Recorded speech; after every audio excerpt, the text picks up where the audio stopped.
Posada en producció segura d'una aplicació web Django amb enginys i WSGI.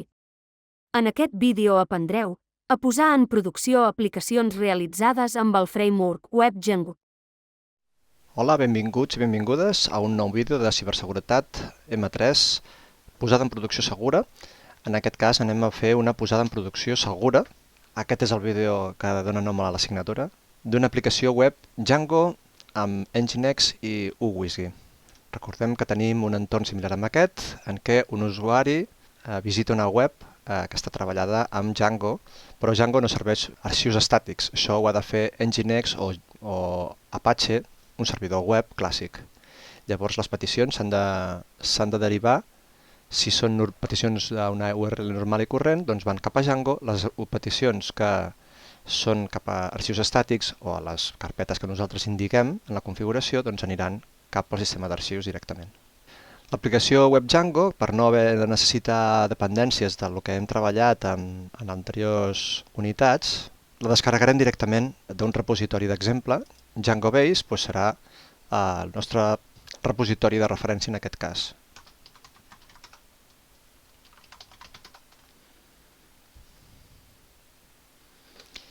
Instal·lem totes Python 3, Python 3 pip.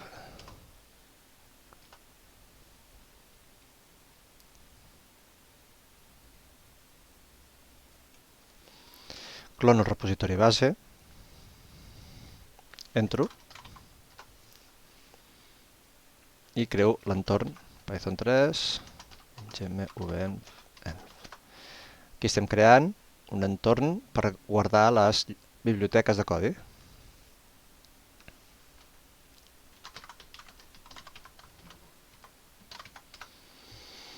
Tenim l'entorn i ara instal·lem les biblioteques. L'arxiu requirements, com ja vam veure, és un arxiu important.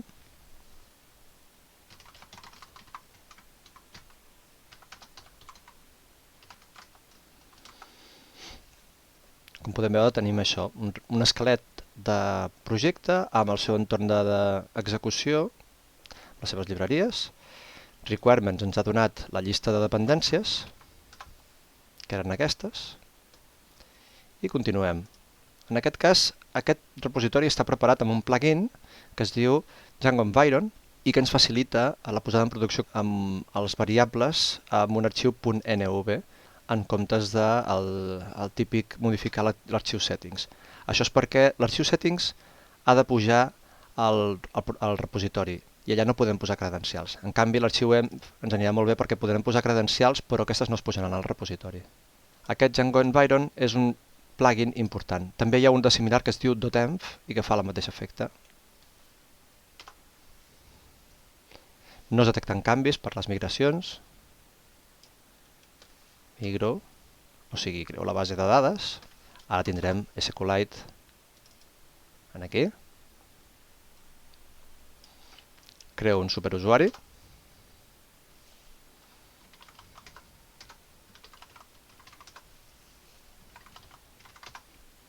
Li dic que sí, que encara que sigui contrasenya insegura, estem fent proves. Molt bé, ja està en marxa el projecte Django. Ara, anant aquí, hauríem de poder veure que Django està funcionant. El projecte Django que volíem posar en producció, està funcionant. Ara anem a posar-lo en marxa amb UWSGI. Això és una prova. Això no és el que es farem en producció després ben bé, però utilitzarem aquesta mateixa eina per visualitzar la web com la posa en marxa aquest. Perdó, li vaig a fer Ctrl+C. I després ja puc fer la instal·lació d'aquests paquets. En principi m'ha dit a mi que ja els tenia carregats, però podria ser que faltés en un moment si agafava una màquina nova. I ara instal·lo UWSGI dintre del virtualenv. És molt important, aquí ja està marcat com a que aquesta instrucció, hem d'executar dintre de virtualenv. Esperem una estona per fer-ho. I ja ho tenim instal·lat UWSGI. I ara podem posar en marxa aquesta aplicació amb UWSGI i, segons diu aquí, s'haurà posat en marxa el port 8000, igual que el servidor de desenvolupament, només que aquest ja no és un servidor de desenvolupament, sinó que és un servidor apte per producció. Visitem la web, recarreguem i veiem que podem veure Django normalment. Aquí ens diu que si es visita la web a admin es podrà comprovar que ara es visualitza el login del panell d'administració, però tal com mostra la imatge no funcionen els arxius estàtics. És a dir, que si des d'aquí a la pantalla principal sí que funciona, perquè era un exemple, però si posem /admin no surten els arxius estàtics. D'acord? Ara està funcionant com havíem dit. Django està servint les peticions, però falten els CSS. Per arreglar això, doncs ho haurem de fer aquí amb el servidor web Nginx. Abans de tot, per això, com que hem afegit ara uWSGI al repositori, també hauríem d'afegir aquestes noves dependències, les hauríem d'afegir al requirements.txt. Cada vegada que fem pip install alguna cosa, s'ha de ficar dintre del requirements. Vale, ja ho tenim. Anem pel servidor web, doncs ara. Fàcil, fem un install Nginx. Ja em tenim instal·lat. Nginx és conegut per ser més lleuger que Apache, que potser és l'opció més típica. Molt bé, aquí el que ens explica és que els arxius estàtics estan repartits en diverses carpetes, però necessitem una instrucció, que és aquesta, collect static, per recollir-los dins una carpeta, que en aquest cas serà stàtic, i es marca així dintre dels settings. Anem a mirar settings. Django base, settings. I busquem static algo. Static files, static URL. Molt bé. Però em falta static root. O sigui, això s'ha d'afegir. Si no, no funcionarà bé. Static root.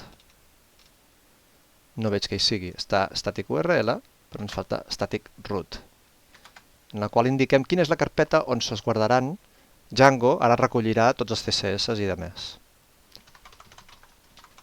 Collect static. I això em diu que 125 static files s'han copiat a la carpeta static, d'acord? Que és la que acabem d'indicar ara amb static root.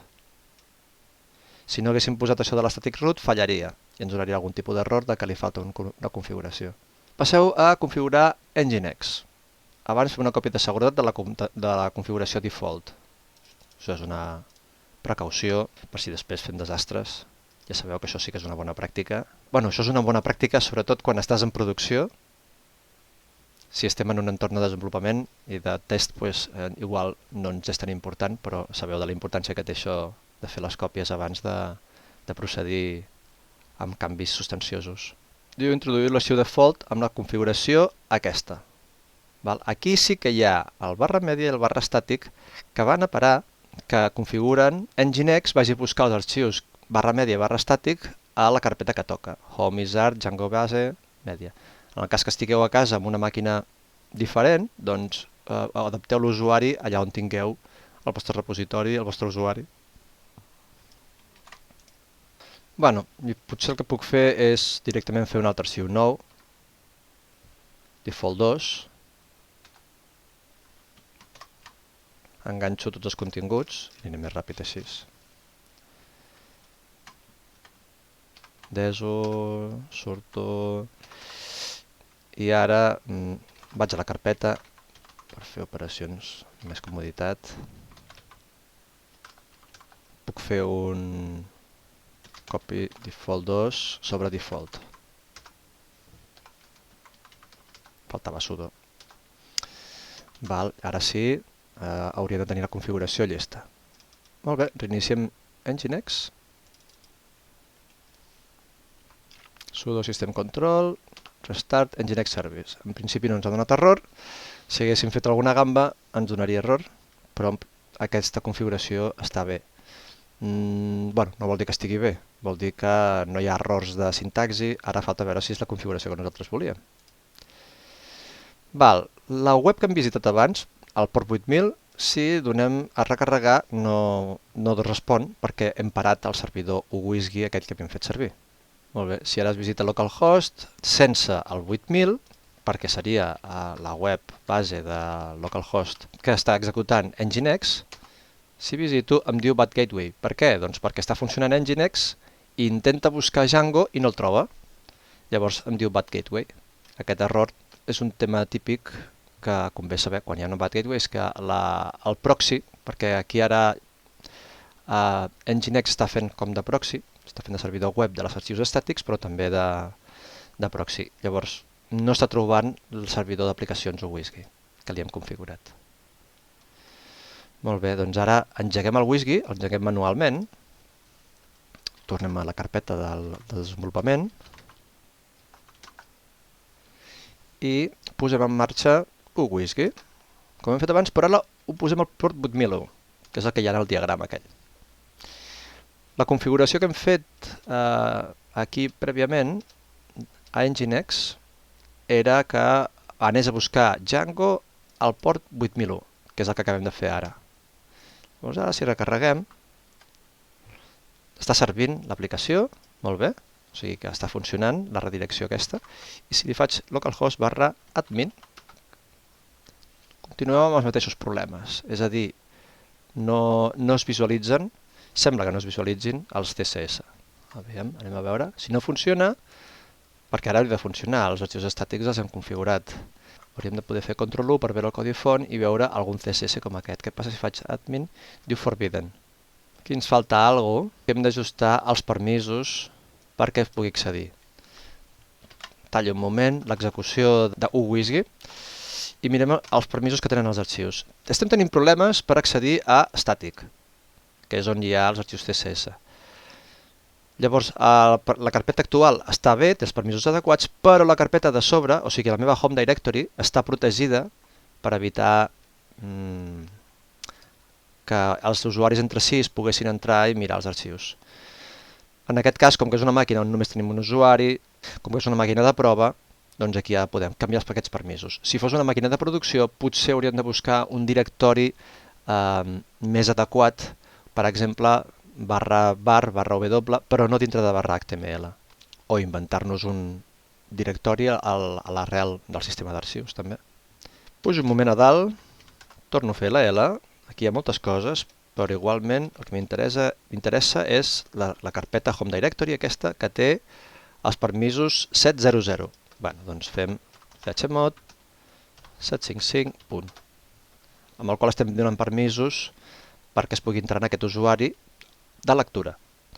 Això potser en un entorn multiusuari seria un problema. Si és un entorn monousuari, doncs no ho és. Però sí, recordem que els permisos és una qüestió bàsica de seguretat que no es pot fer de qualsevol manera. Haig d'entrar dintre d'un altre cop de Django Base, executar WSGI. Ara s'està executant i ara Ctrl F5 i ara sí que mostra Django Administration i els CSS que havíem promès.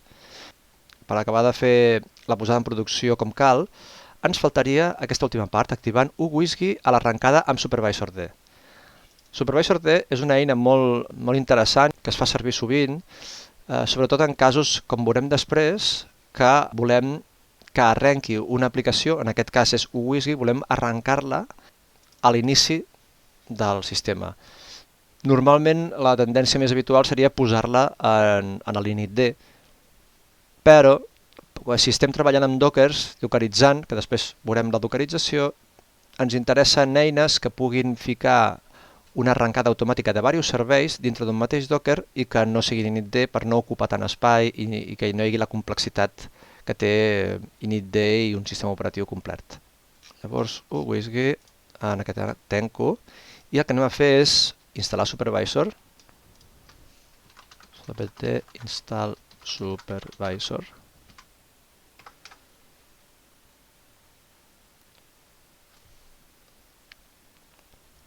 editem l'arxiu,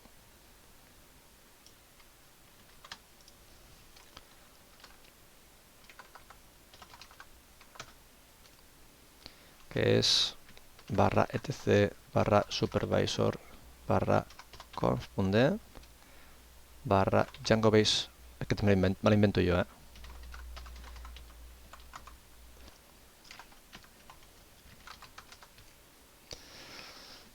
Vale, enganxo.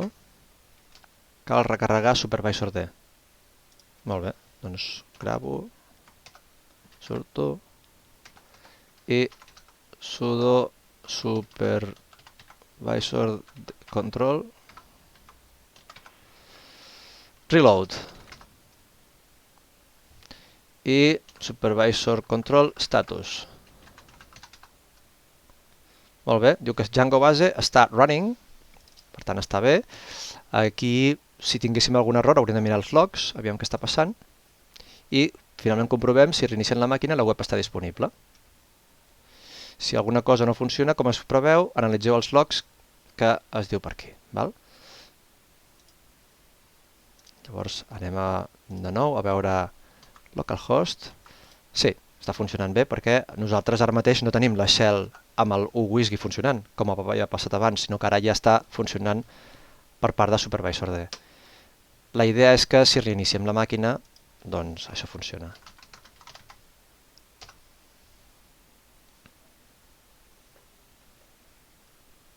Molt bé, ja tenim la màquina reiniciada i ara l'únic que ens queda és comprovar que realment el sistema està funcionant en producció i que quan reiniciem els serveis es carreguen i que tenim funcionant localhost a la web sense cap port. Tenim Django i /admin. Hi ha els CSS.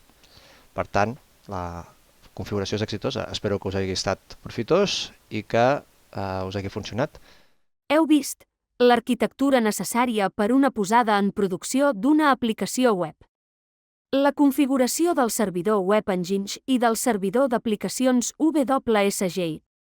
Com utilitzar Supervisor per gestionar diversos serveis que volem executar en la màquina.